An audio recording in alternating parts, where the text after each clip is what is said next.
Back during slavery, when black people like me talked to slaves, they didn't kill them. They sent some old house Negro along behind them to undo what he said. You have to read the history of slavery to understand this. Now, there were two kinds of Negroes. There was that old house Negro and the field Negro. And the house Negro always looked out for his master.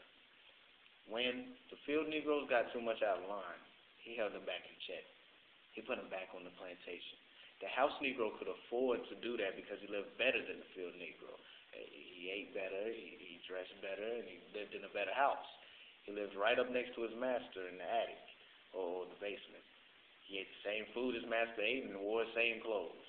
And he loved his master more than the master loved himself. That's why he didn't want his master hurt. If the master got sick, he'd say, "What's the matter, boss? We sick?" When the master's house caught a fire, he tried to put the fire out. He didn't want his master's house burned. He never wanted his master's property threatened. And he was more defensive of it than the master was.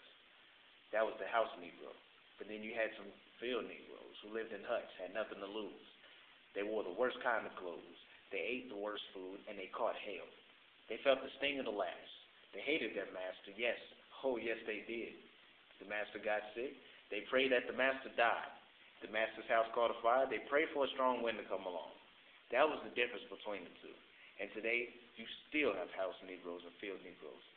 I am a field Negro.